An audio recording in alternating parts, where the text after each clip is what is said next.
जय हिंद दोस्तों, स्वागत है आपका अपने स्टडी 24 झारखंड यूट्यूब चैनल में। दोस्तों मैं इस वीडियो में आपसे झारखंड बोर्ड के क्लास 11 के छात्रों के 26 फरवरी को होने वाले इकोनॉमिक्स यानी कि अर्थशास्त्र के बोर्ड एग्जाम के लिए कुल मिलाकर के 40 VBA ऑब्जेक्टिव प्रश्नों का उत्तर लेकर के आया हूं, जो आपसे छात्रों के लिए काफी महत्वपूर्ण है। और बच्चों इसमें से बहुत सारे प्रश्न आपके बोर्ड एग्जाम में पूछे जाएंगे, इसीलिए आप लोग इस वीडियो को शुरू से लेकर के अंत तक जरूर देखिएगा। तो दोस्तों चलिए हम लोग आगे बढ़ते हैं। इसमें दिए गए आपके जो 40 VBA ऑब्जेक्टिव प्रश्न है तो उसके उत्तर को हम लोग एक एक करके देखते हैं। जिसमें आपका पहला प्रश्न पूछा गया कि जीवन के आम कारोबार से अर्थशास्त्री का क्या तात्पर्य है। तो दोस्तों इसका सही उत्तर क्या होगा? इसका सही उत्तर होगा आपका ऑप्शन नंबर सी, मनुष्य की आर्थिक क्रिया। और दोस्तों इसके बारे में मैं आप लोगों को बता दूं कि जीवन के आम कारोबार से तात्पर्य मनुष्य की रोजमर्रा की आर्थिक गतिविधियों से है, जैसे उत्पादन, उपभोग, विनिमय आदि। और अर्थशास्त्र इन्हीं आर्थिक क्रियाओं का अध्ययन करता है। तो इस तरह से हम लोगों ने पहले प्रश्न के उत्तर को देख लिया। इसका दोस्तों आपका दूसरा प्रश्न है कि अर्थशास्त्र जीवन के संदर्भ में कारोबार के लिए मनुष्य का अध्ययन है। यह कथन किस अर्थशास्त्री का है?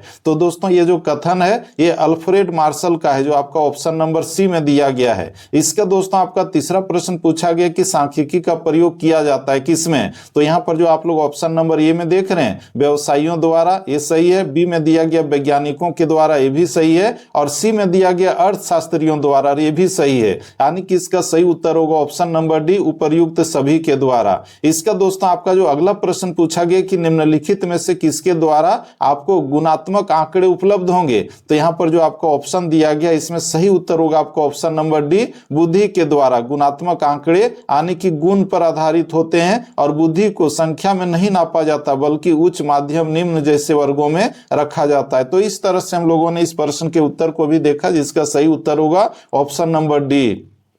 इसका दोस्तों आपको पांचवा प्रश्न पूछा गया कि द्वितीयक आंकड़ों का एक स्रोत है क्या? इंटरनेट, पत्रिका या फिर ए और बी दोनों? तो दोस्तों इसका जो सही उत्तर होगा आपका ऑप्शन नंबर सी होगा, यानी कि ए और बी दोनों, यानी कि ऑप्शन नंबर एक और दो दोनों सही है। इंटरनेट और पत्रिका दोनों सही है।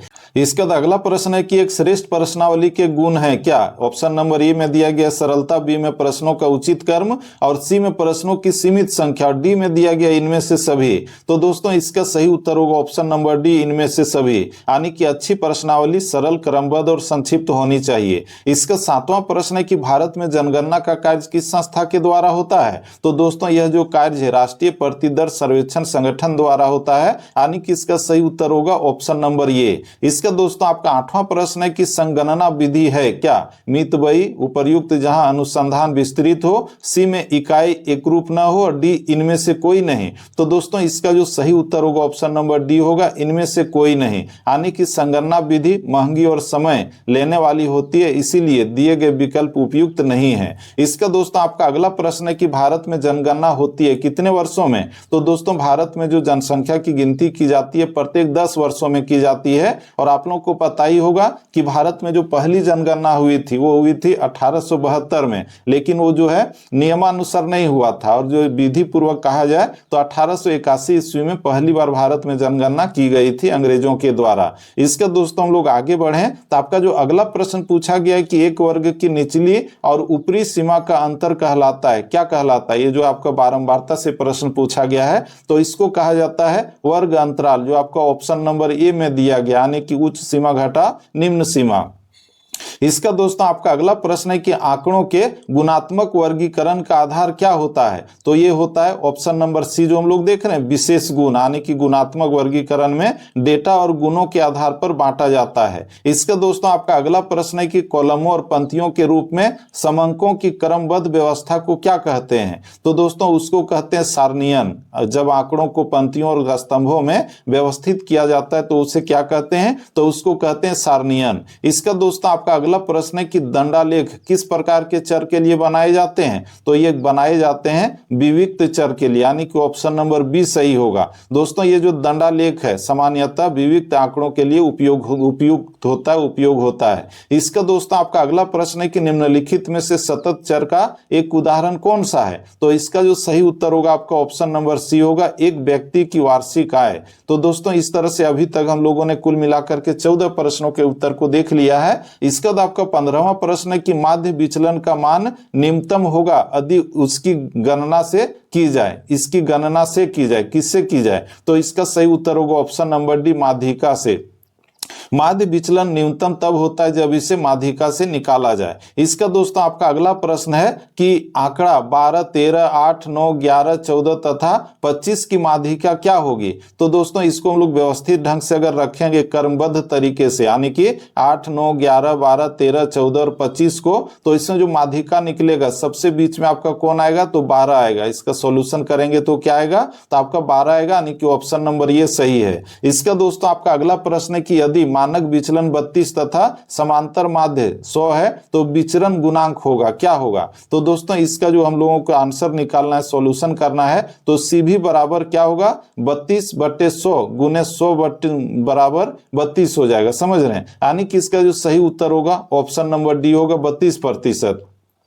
इसका दोस्तों आपका अगला प्रश्न है कि मदों के सापेक्षिक महत्व को बताने वाला सूचकांक क्या कहलाता है? तो वो कहलाता है भारित सूचकांक, जो आपका ऑप्शन नंबर सी में दिया गया है। इसका आपका अगला प्रश्न है कि रेखा का ढाल इन चर को दर्शाता है, किसको दर्शाता है? तो दर्शाता है आश्रित चर को, साथ ही साथ स्वतंत्र चर को, यानी कि ऑप्शन नंबर सी सही है, ए और बी दोनों। इसका दोस्तों आपका 20वां प्रश्न है कि ब्रिटिश काल में भारत की राष्ट्रीय आय की गणना का पहला प्रयास किया गया था, कब? तो ये किया गया था किसके द्वारा? तो ये किया गया था ऑप्शन नंबर ये जो हम लोग देख रहे हैं, फिंडले सिराज के द्वारा, समझ रहे हैं? तो दोस्तों इस तरह से अभी तक हम लोगों ने कुल मिलाकर के 20 प्रश्नों के उत्तर को बहुत ही अच्छे ढंग से देख लिया है। इसका दोस्तों हम लोग आगे बढ़े तो आपका जो अगला प्रश्न पूछा गया हुआ है कि स्वतंत्रता के पश्चात भारत में किस आर्थिक प्रणाली को अपनाया गया? तो वो जो अपनाया गया मिश्रित आर्थिक प्रणाली को, जो आपका ऑप्शन नंबर सी में दिया गया। इसके बारे में मैं आप लोगों को बता दूं कि स्वतंत्रता के भारत ने ऐसी प्रणाली अपनाई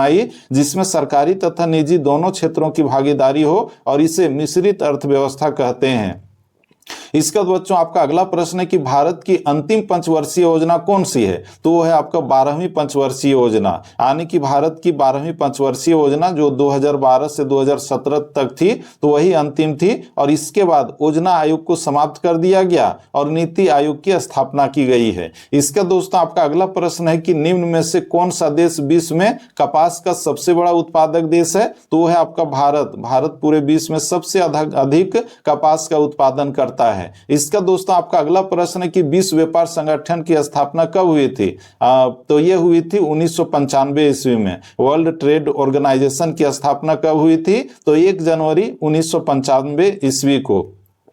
इसका दोस्तों आपका अगला प्रश्न है कि निम्नलिखित में से अप्रत्यक्ष कर का उदाहरण कौन सा नहीं है? तो दोस्तों यहां पर देखें तो आय कर जो है ये आपका अप्रत्यक्ष कर नहीं है, ये जो प्रत्यक्ष कर है, समझ रहे हैं? बाकी आपका जो बिक्री कर है, उत्पाद शुल्क है, वस्तुओं एवं सेवा कर है, तो ये आपका क्या है? अप्रत्यक्ष कर है। तो इस तरह से हम लोगों ने इस प्रश्न के उत्तर को देखा। इसका दोस्तों आपका अगला प्रश्न है कि निम्नलिखित में से अप्रत्यक्ष कर का उदाहरण कौन सा है? तो ये है आपका बिक्री कर, समझ रहे हैं? बाकी आपका जो उपहार कर है, संपत्ति कर है, आय कर है, तो ये आपका प्रत्यक्ष कर है। आप लोगों को पता ही होगा कर दो तरह के होते हैं, प्रत्यक्ष कर और एक अप्रत्यक्ष कर। प्रत्यक्ष कर उसे कहते हैं जिस पर लगाया जाता है वही उसको भरता है, देता है, तो उसको प्रत्यक्ष कर कहते हैं, उसको टाला नहीं जा सकता है। इसका दोस्तों आपका अगला प्रश्न है कि निम्न में से कौन सा मानव पूंजी का एक स्रोत नहीं है? तो यहां पर जो हम लोग देख रहे हैं ऑप्शन नंबर ए, बी और डी, ये जो है आपका सही है, ये है। लेकिन जो सी में हम लोग देख रहे हैं सड़क निर्माण में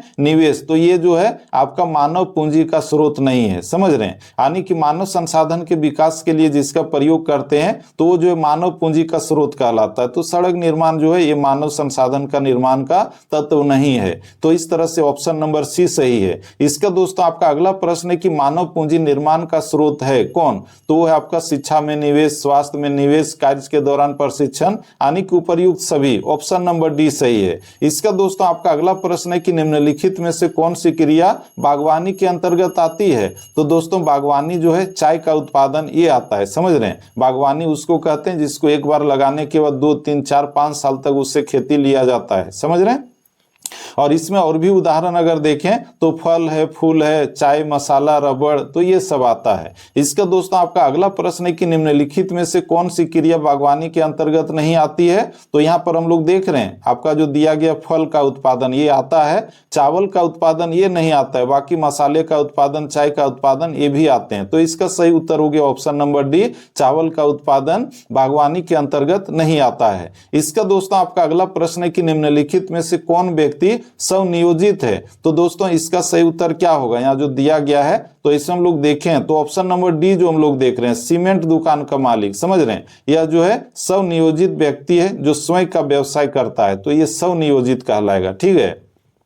इसका दोस्तों आपका अगला प्रश्न है कि संवृद्धि से क्या तात्पर्य है। तो संवृद्धि से तात्पर्य है जो आप लोग ऑप्शन नंबर ए में देख रहे हैं ना, वस्तुओं एवं सेवाओं की उत्पादन क्षमता में वृद्धि, उसको कहते हैं संवृद्धि। ठीक है। इसका दोस्तों आपका अगला प्रश्न है कि निम्नलिखित में से किस व्यक्ति को दिहाड़ी मजदूर कहा जाएगा। तो ये कहा जाएगा, हम लोग देखें तो ये में जो दिया है सरकारी विद्यालय का शिक्षक, ये नहीं होगा। बी में दिया गया फेरी वाला, ये भी नहीं होगा। और सी में है मोची, ये भी नहीं होगा। और इसका सही उत्तर होगा भवन निर्माण में कार्यरत मजदूर, तो उसको कहते हैं दिहाड़ी मजदूर। ठीक है। इसका दोस्तों आपका 34वां प्रश्न है कि वायु प्रदूषण का महत्वपूर्ण स्रोत है क्या। तो इसका ऑप्शन जो देख रहे हैं ऑप्शन नंबर ये थर्मल पावर, तो ये जो है आपका वायु प्रदूषण का एक स्रोत है, वायु को प्रदूषित करता है। थर्मल पावर में जो है बहुत सारा धुआं निकलता है। आप लोग अगर बोकारो जाएंगे तो वहां पर जो थर्मल पावर कॉर्पोरेशन है तो वहां पर धुआं निकलते रहता है और वहां प्रदूषित होते रहता है पर्यावरण। तो ये आपका ऑप्शन नंबर ये सही है। इसका दोस्तों आपका अगला प्रश्न है कि अपिको आंदोलन किस राज्य में चलाया गया था। तो दोस्तों ये चलाया गया था कर्नाटक में, अपिको मूवमेंट कर्नाटक में 1983 में चलाया गया था। इसके बाद आपका अगला प्रश्न है कि जल प्रदूषण को रोकने के लिए निम्न प्रयास किया जा सकता है। तो इसमें जो दिया गया है तकनीकी, कारों का बेहतर इंजन, सी में दिया गया कारखानों के व्यर्थ पदार्थों का पुनः प्रयोग, और डी में है ऊर्जा के प्रदूषण न करने वाले संसाधनों का प्रयोग। तो दोस्तों इसका सही उत्तर होगा ऑप्शन नंबर सी, यानी कि कारखानों में व्यर्थ पदार्थों का पुनः प्रयोग। इसके बाद हम लोग आगे बढ़े तो आपका अगला प्रश्न है कि निम्नलिखित में किस देश में प्रजनन दर सबसे अधिक है। तो यह आपका पाकिस्तान में, पाकिस्तान में जो बच्चे हैं बहुत अधिक पैदा होते हैं, वहां पर प्रत्येक व्यक्ति क्या समझ रहे हैं, तो इसलिए इसका सही उत्तर हो गया ऑप्शन नंबर बी, पाकिस्तान में। वहां पर जो है इस्लाम धर्म है, और वहां पर इस्लाम धर्म में कहा जाता है कि वहां पर बंध्याकरण या फिर अन्य चीज नहीं अपनाया जाता है, जिसके कारण बच्चे बहुत अधिक पैदा होते हैं। इसका दोस्तों आपका अगला प्रश्न है कि भारत में इस समय प्रत्याशित आयु है कितना है। तो दोस्तों इसका जो सही उत्तर होगा ऑप्शन नंबर डी जो हम लोग देख रहे हैं 65 वर्ष, समझ रहे हैं। एवरेज आयु क्या है, तो है आपका 65 वर्ष। इसका दोस्तों हम लोग आगे बढ़े तो आपका जो अगला प्रश्न पूछा गया कि मानव विकास सूचकांक के अनुसार कौन सा देश सबसे आगे है। तो आपका जो ऑप्शन नंबर सी देख रहे हैं चीन, तो ये जो है सबसे आगे है। यूनाइटेड नेशंस डेवलपमेंट प्रोग्राम द्वारा जारी किए गए रिपोर्ट के अनुसार चीन जो है सबसे आगे है। इसका दोस्तों हम लोग आगे बढ़े तो आपका अंतिम प्रश्न पूछा गया कि भारत में रेलवे की शुरुआत कब हुई थी। तो ये शुरू हुई थी 1853 ईस्वी में, और भारत में पहली रेलगाड़ी 16 अप्रैल 1853 को मुंबई से थाने के बीच में चली थी। और उस समय भारत में जो गवर्नर जनरल था वो लॉर्ड डलहौजी था। तो दोस्तों इस तरह से आज हम लोगों ने इस वीडियो में आपसे झारखंड बोर्ड के क्लास 11 के छात्रों के 26 फरवरी को होने वाले आपके जो इकोनॉमिक्स का बोर्ड एग्जाम है, तो उसके लिए कुल मिलाकर के 40 VBA ऑब्जेक्टिव प्रश्नों के उत्तर को देख लिया है। और दोस्तों इसके बाद आपका जो दूसरा सेट है उसे भी इस यूट्यूब चैनल पर अपलोड करूंगा, और साथ ही साथ आपके लिए और भी जो सब्जेक्ट यानी कि हिस्ट्री है, पॉलिटिकल साइंस है, साथ ही साथ ज्योग्राफी है, हिंदी कोर है, इंग्लिश कोर है, तो उन सारे के वीडियो को भी अपलोड कर रहा हूं एक एक करके, तो उसे भी आप लोग जरूर देख लीजिएगा। और दोस्तों इसके लिए जरूरी है कि आप लोग इस यूट्यूब चैनल को सब्सक्राइब करके इसके नोटिफिकेशन बेल को प्रेस करके रख लीजिए, ताकि जब भी मैं उसका वीडियो डालूं तो उसका नोटिफिकेशन आप लोगों तक पहुंच जाए और आप लोग उसे बहुत ही इजिली देख सकें और आप लोग फायदा उठा सकें। तो दोस्तों हम लोग फिर से मिलते हैं नेक्स्ट वीडियो में, तब तक के लिए जय हिंद, वंदे मातरम, थैंक यू।